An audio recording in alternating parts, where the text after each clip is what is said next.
नमस्कार, मैं हूं मृत्युंजय कुमार झा। शाम के 5:30 बज चुके हैं और अगले आधे घंटे तक कमोडिटी मार्केट पर सबसे बड़ी कवरेज जारी है। आपके सवालों का सबसे बड़ा मंच तैयार है।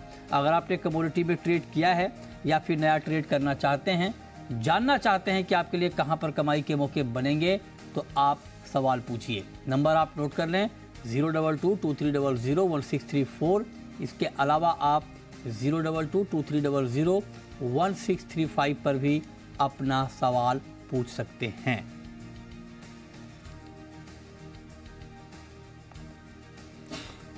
और आज की चर्चा में हमारे साथ 3 खास मेहमान हैं। बीरेन वकील हैं पैराडाइम कमोडिटी के, सचिन गुप्ता हैं 5 पैसा के, और महावीर मकाना हैं लोअर राजस्थान कॉटन एसोसिएशन के। आप तीनों का बहुत बहुत स्वागत है।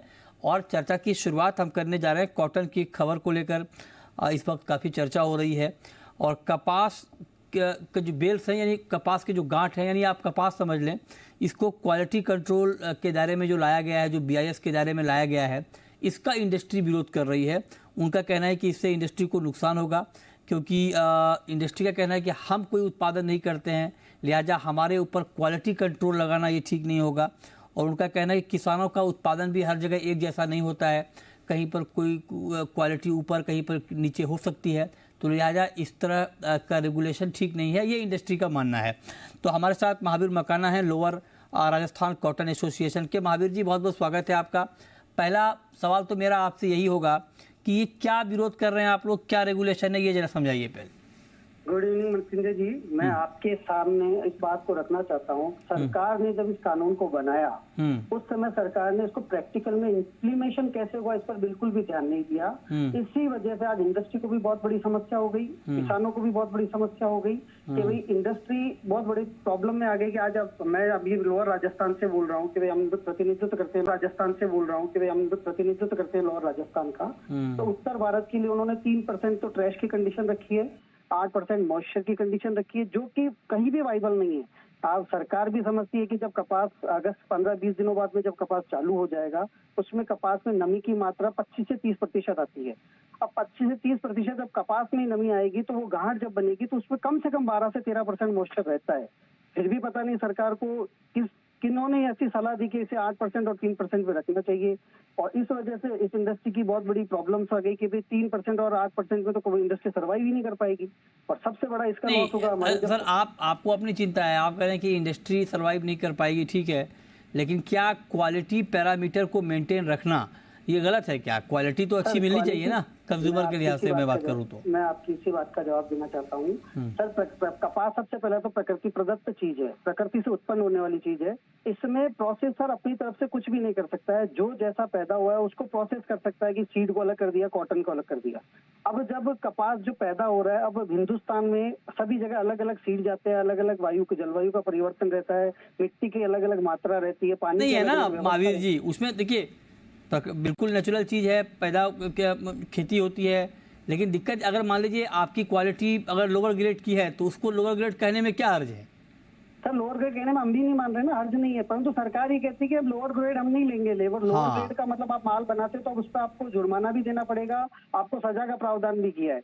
अब सरकार से हम लोग यही चाहते हैं कि जो आपने जुर्माना किया है, सजा का प्रावधान किया है, अगर इस तरह से आप करोगे तो ये इंडस्ट्री खत्म हो जाएगी। जिनिंग वाला जिनिंग क्यों करेगा? वो किसान से माल ही नहीं लेगा, किसान से माल नहीं लेगा तो किसान को आर्थिक नुकसान उठाना पड़ेगा। अब जब कपास की फसल 3 प्रोडक्ट में आती है, पहली पिकिंग, सेकंड पिकिंग और थर्ड पिकिंग।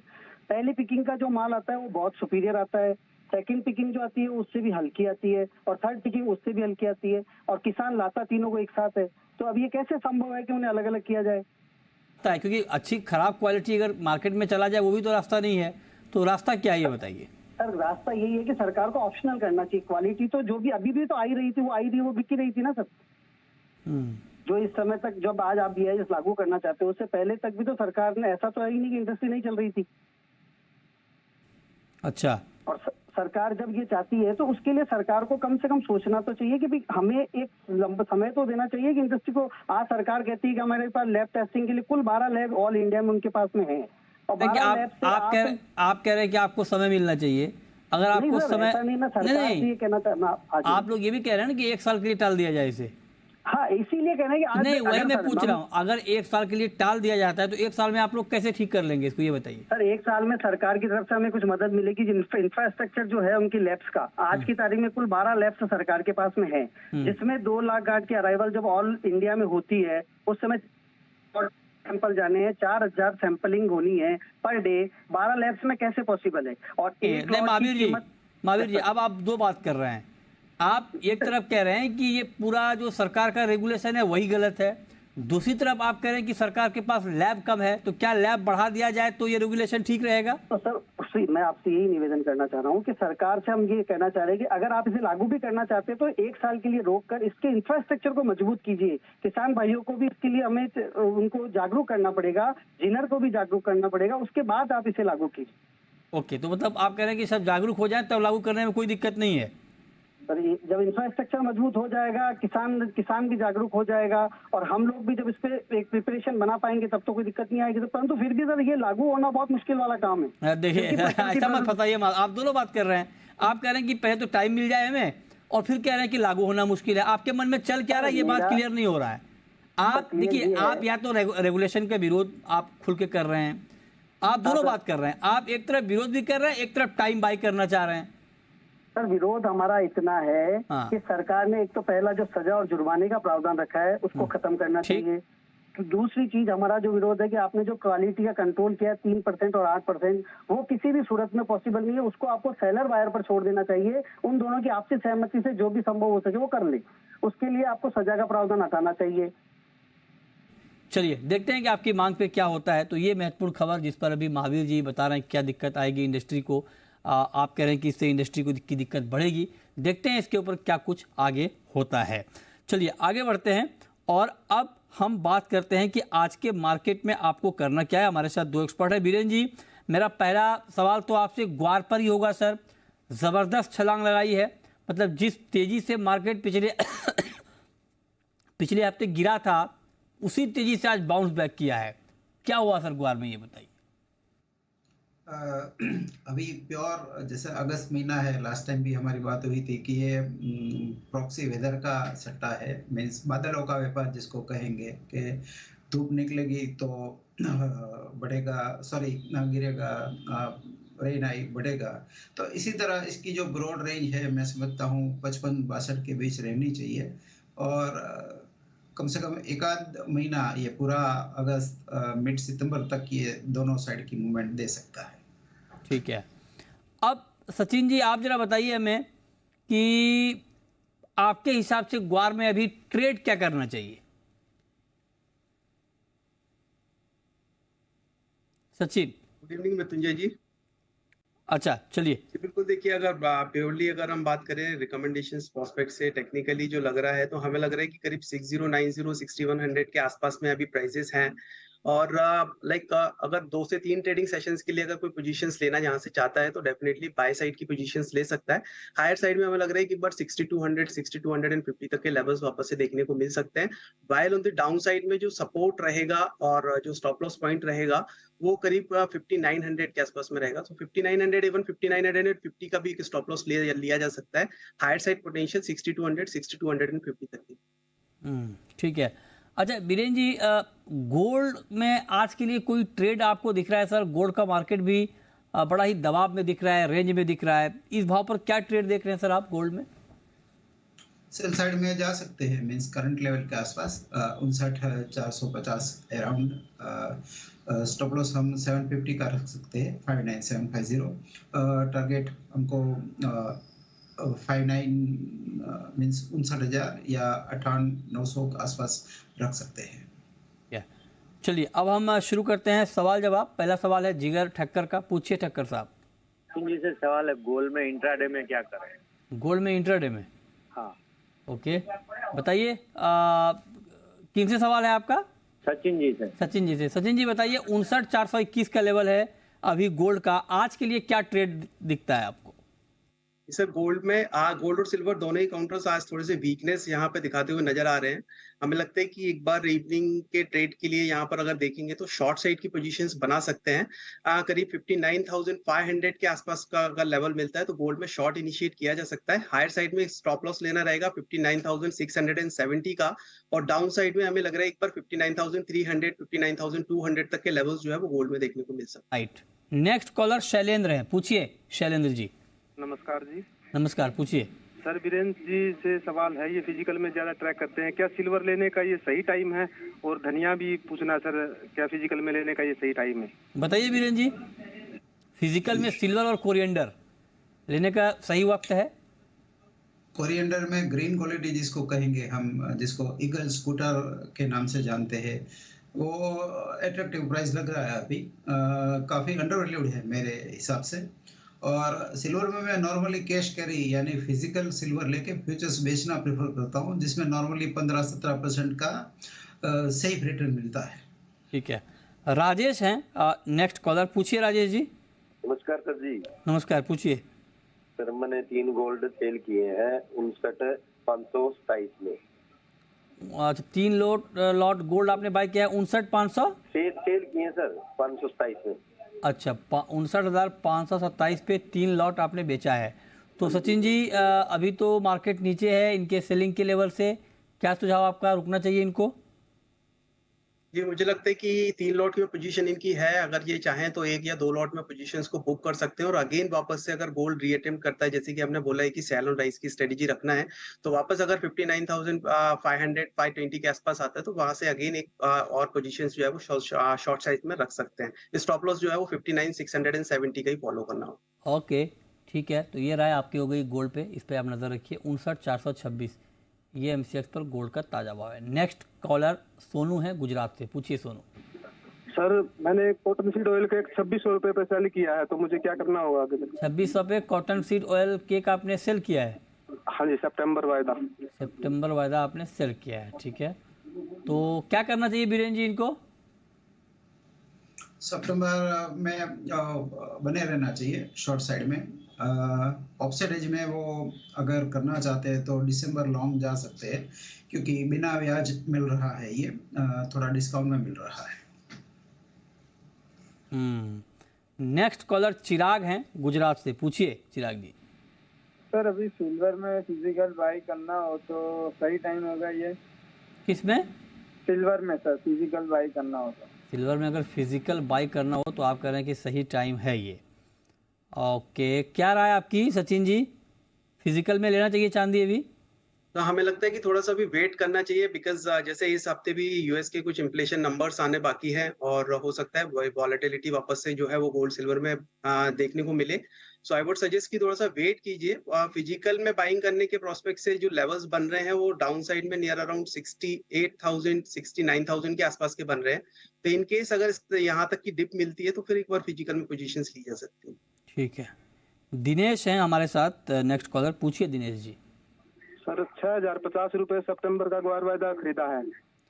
6,050 पे आपने लिया है? हाँ जी। बाई किया है? बाई किया सर। अच्छा, तो बीरेन जी बने रहे हैं, 6,050 पर इनकी बाइंग है सितंबर वायदा। 6,090 पे क्लोज हुआ है मार्केट। 58-80 स्टॉप लॉस रखना चाहिए। अपसाइड में वो 650 6,220 का इनिशियल टारगेट रख सकते हैं। सेकंड टारगेट 6,330 का रहेगा। ओके, तो आगे दाम बढ़ सकते हैं, लेकिन एक स्टॉप लॉस के साथ ट्रेड करें, ये राय बीरेन जी की है आपके लिए। ग्वार में आज बहुत तूफानी तेज़ी आई है, 6% ऊपर ग्वार सीट का मार्केट आज सितंबर का बंद हुआ है। ग्वारगम में भी 6% का ऊपरी सर्किट। आगे बढ़ते हैं और नेक्स्ट कॉलर हमारा प्रहलाद हैं चूरू से, पूछिए प्रहलाद जी। जी सर नमस्कार। नमस्कार, पूछिए। सर जी गुवार फील्ड है 15,000 कब तक हो जाएगा सर? ग्वार सीड 15,000 कब तक हो जाएगा? ग्वार सीड कि ग्वारगम? गुवार फील्ड। अच्छा, आप तो सीधे छलांग वाली बात कर रहे हैं। सचिन जी बताइए, कह रहे हैं 15,000 ग्वार सीड। बताइए, अभी ग्वारगम पे ही ये बहस नहीं शुरू हो रही है और भाई साहब को ग्वार सीड चाहिए 15,000, कैसे होगा? जी बिल्कुल, अभी तो ऐसी कोई पॉसिबिलिटी मार्केट में नजर नहीं आ रही है, क्योंकि इनका जो टारगेट एक्सपेक्टेशंस है वो बहुत ही ज्यादा लग रहा है आउट ऑफ बॉक्स है एट प्रेजेंट मार्केट को देखते हुए। बट यस ये कमोडिटी मार्केट है and everything possible in the market. तो बट यस 15,000 के लेवल्स अभी नहीं लग रहे हैं। अगर शॉर्ट टर्म प्रोस्पेक्ट से भी हम बात करें तो हमें लग रहा है करीब 6300 6400 तक के टारगेट्स जो है वो शॉर्ट टर्म में देखने को मिल सकते हैं। बहुत ज्यादा अगर लॉन्ग टर्म में जाते भी है तो करीब 7000 तक के टारगेट्स एट प्रेजेंट नजर आ रहे हैं। ठीक है, तो अगला सवाल है अब महेश का। पूछिए महेश जी। मैंने 7500 रुपए पर कोरिएंडर लॉन्ग किया हुआ है। 7500 पे आपने कोरिएंडर लॉन्ग किया है, ठीक है। 75-46 का भी लेवल है, ओके। तो क्या सुझाव होगा आपका बीरेन जी? 7500 पे इन्होंने कोरिएंडर लॉन्ग किया है। इसमें रिजनेबली अच्छा रिकवरी आया है, नीचे में 6000 तक गया था, अभी 75-76 चल रहा है। एक्सपोर्ट्स काफ़ी अच्छा हुआ ये साल, और पूरे स्पाइसी स्पेक में ये काफ़ी अंडरवैल्यूड है। जैसे ब्लैक पेपर या चिली या जीरा या हल्दी के तुलना में अभी भी काफ़ी नीचा है। तो इसमें मुझे ये बार्गेन बाइंग लग रहा है करंट लेवल से। इसमें से और अपसाइड यानी 78,000-82,000 तक ये जा सकता है। ठीक है, नेक्स्ट कॉलर आनंद है हमारे साथ। पूछिए आनंद जी। जी, हमारा सवाल है, नेचुरल गैस बाई किया हूँ मैं, 210 का कॉल है हमारे पास, तो क्या उसका भी रहेगा पोजीशन? ऊपर बढ़ने का है नेचुरल गैस क्या है? किस भाव पे लिया है आपने? हेलो, हाँ, किस भाव पर लिया है? कौन सा ये कॉल हमारा? हाँ, हमारा 18 रुपए पर है, पहले से है, मैं उसमें फंसा हुआ हूँ। अच्छा। नीचे भी तो रेट गिरा हुआ है। ओके, तो क्या सुझाव होगा आपका बीरेन जी इनके लिए? मैं ऑप्शन इतना क्लोजली ट्रैक नहीं करता हूँ नॉर्मली, ये काफ़ी वोलेटाइल है, तो मैं इसमें आउटराइट बाय या सेल करता हूँ। तो सचिन जी, आपका क्या जवाब इनके लिए? इन्होंने ऑप्शन में ट्रेड किया है। जी देखिए, नेचुरल गैस के अंदर पोटेंशियल अपसाइड अभी और बाकी है। हमें लग रहा है करीब 225-227 तक के लेवल आज इंट्राडे में भी एक बार टेस्ट कर सकता है नेचुरल गैस। ऑल्दो ये बाई साइड में है, ऑलरेडी कॉल ऑप्शंस होल्ड किया हुआ है, सो डेफिनेटली पोजीशंस को होल्ड कर सकते हैं। अगर फ्यूचर्स में लेवल्स 225-26 के आसपास में आते हैं तो उस टाइम पे जो भी प्राइस ऑप्शंस का रहता है वो उन लेवल्स के आसपास में आकर एक बार पोजीशन से एग्जिट ले सकते हैं। ठीक है, ओके, इस पर आप नज़र रखें। एमसीएक्स पर नेचुरल गैस का भाव फिलहाल 219 रुपये के ऊपर है। करीब 3% की मजबूती इस वक्त एनजी में दिख रही है। आगे बढ़ते हैं और रुक करते हैं। अभिषेक इस वक्त हमारे साथ जुड़ रहे हैं। पूछिए अभिषेक। सर, मैं सिल्वर में ट्रेड करता हूँ, फिजिकल ट्रेड करता हूँ सर। हाँ, बोलिए सर। तो आगे क्या लेवल देख सकते हैं अपन? सिल्वर में आगे क्या लेवल देख सकते हैं? ठीक है, तो क्या लगता है? सिल्वर पे हमने काफ़ी बात कर ली है, लेकिन लॉन्ग टर्म का नज़रिया सर बीरेन जी आपका क्या है चांदी के ऊपर? इसमें 77-78 मीन 75-77 के आसपास इसमें निरंतर सेलिंग आ रहा है, और 62-65 के बीच बाइंग भी आ रहा है। पिछले 2.5 साल से ये कमोडिटी इन दो रेंज के बीच फंसी हुई है, और नियमित रूप से दोनों रेट दिखा रही है। तो मुझे अभी के लेवल से ऐसा लग रहा है कि इसमें थोड़ा डाउन साइड पोटेंशियल ज़्यादा है compare to up side. Right, चलिए, बहुत शुक्रिया बीरेन जी आपका और सचिन जी आपका हमारे साथ जुड़ने के लिए और तमाम सवालों के जवाब देने के लिए। लेकिन अब चूंकि एनसीडीएक्स पर अगले हफ्ते से सोमवार से ट्रेडिंग का टाइम बदल रहा है, ये खबर सबसे पहले हमने आपको दिखाई थी और इस खबर पर हमने आपको रिएक्शन भी दिखाया था। लेकिन इस खबर के बाद एनसीडीएक्स के एमडी सबसे पहले जी बिजनेस के साथ जुड़ रहे हैं, और वो क्या कह रहे हैं आइए आपको सुनाते हैं। सबसे पहले आपको इस बात को लेकर बधाई कि आपने एग्री ट्रेडर की आवाज़ सुनी और आपने ट्रेडिंग का टाइमिंग चेंज कर दिया, 9 से 10 कर दिया। देखिए मृत्युंजय जी, हम लोग बने हैं ट्रेड के लिए, और ट्रेड की जो डिमांड होगी उसको पूरा करना मेरा फ़र्ज़ है। अब कानून के दायरे में रह के, हमारे जो एक्सचेंज के रूल्स हैं, रेगुलेशंस हैं, उनके दायरे में रह के जो भी मैं कर सकता हूँ वो पूरा करूँगा। मैं जब राजस्थान गया था तो मेरे पास 2 या 3 डिमांड आई थी। एक तो ये था, दूसरा ग्वार की लेके स्पेशली जो लिमिट्स हैं उनको लेके 2 डिमांड आई थी, वो दोनों मैंने इस महीने पूरी कर दिया है। तो ग्वार की जो पोजीशन लिमिट्स थी वो भी बढ़ गई हैं, टाइमिंग भी मैंने चेंज कर दिया है। तो I think the trade should be happy with what exchange has done, and I hope कि इसके कारण एक्सचेंज पे वॉल्यूम बढ़ेंगे। 10 का जो टाइम था उस समय मंडियाँ नहीं खुलती थी, तो उस समय कई बार शार्प अप डाउन होता था, फ्लक्चुएशन होता था। आपको लगता है कि बेहतर अलाइन हो पाएगा स्पॉट मार्केट के साथ 10 बजे की टाइमिंग में? देखिए, ये जब डिमांड आई उसके बाद हमने थोड़ी स्टडी की मार्केट्स में जाके, और एग्जैक्टली ये जो आप कह रहे हैं कि स्पॉट से अलाइन करना, कमोडिटी स्पॉट से अलाइन करना हमारे लिए ज़रूरी था।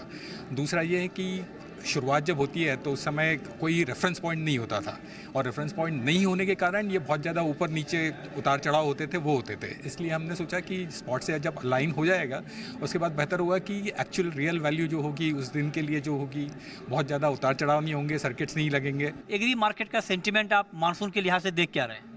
तो मुझे नहीं लगता कि एल नीनो को कोई इम्पैक्ट आ रहा है। कल या परसों की जो रिपोर्टर्स है तो यह है कि मानसून रेगुलर है ना। दूसरा ये है कि जो थोड़ा डिलेड था सोइंग में, आई थिंक वो भी अब पूरी हो जाएगी। बहुतायत मतलब जितना भी देश का मेजर एरिया है उसमें 90-95% सोइंग हो गई है, तो मुझे नहीं लगता कि कोई शॉर्टफॉल होने वाला है। तो इस बार इतिहास बना है, मतलब आप देखिए कि एग्री में जो भी कुछ काउंटर बचे हैं आपके यहाँ, उसमें बहुत ज़बरदस्त एक्शन है, चाहे वो जीरा हो, टर्मरिक हो, ग्वार हो। जीरा तो देखिए इतिहास बना दिया, टर्मरिक में रिकॉर्ड तेज़ी आई है, सब कुछ ठीक चल रहा है सर, कहीं कोई दिक्कत नहीं है, फिजिकल से अलाइंड है।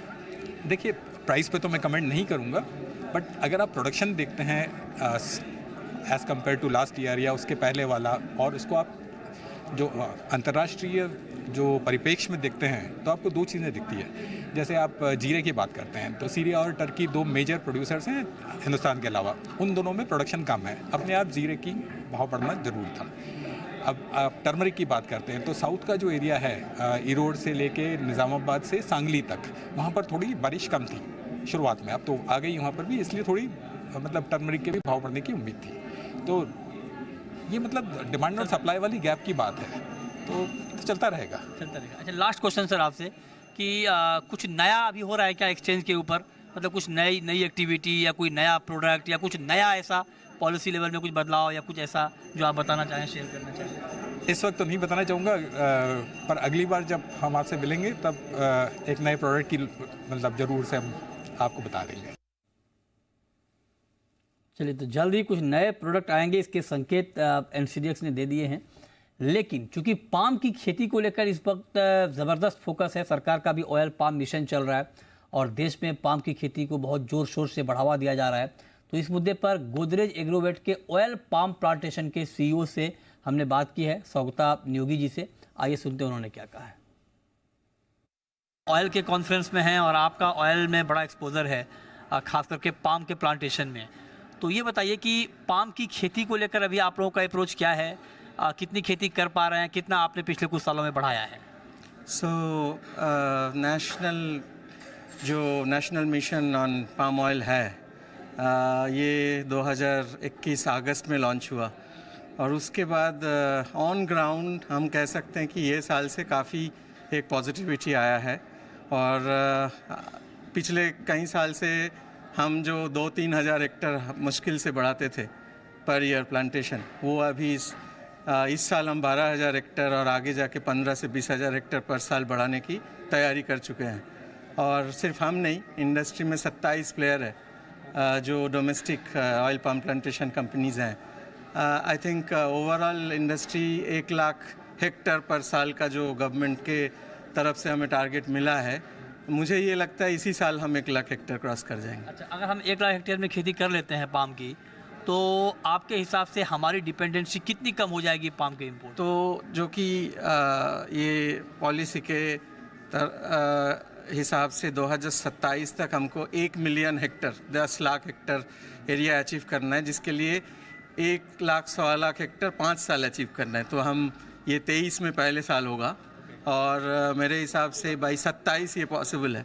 अगर ये हो जाता है तो 2030 तक हम 1 मिलियन टन यानी कि 10 lakh ton domestic palm oil बनाएंगे। तो फिलहाल इस बुलेटिन में इतना ही।